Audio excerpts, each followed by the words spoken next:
waxaan idinkaga mahadcelinayaa sida wanaagsan oo kartida leh oo mar walba wasaaradda batroolka iyo macdanta shaqaalaheeda ay u gutaan waajibaadka qaran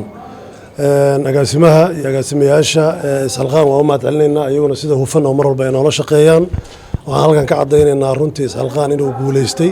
bacdama maanta meeshaan taaganahay madxafkii uu yahay halkan muddo kooban gudahood markii intaan la bilaabay maalmihii ugu horreysay markaan nimaanay meel aad u foolxun oo qashin iyo wasakh ka buuxday ahayd maanta waa ujeedaa ummadda Soomaaliyeed indhahooda ay ku arkayaan shaqada la qabtay lixaad intuu loo egyahay waxaan ognahay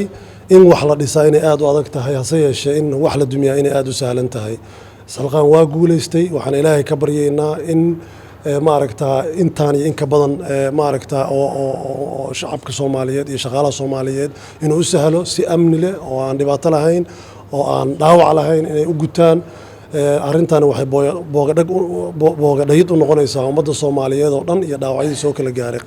dhismayaashan waa dhismayaal ummadda Soomaaliyeed leeyihiin oo qaran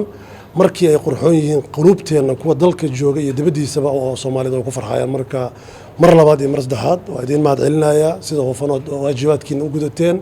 waxa marka la wada leeyahay la wada dhisto waa ka qiimo badan yihiin gacmahooda jirbay wax ku gooyaan waa idin hambalyeynaya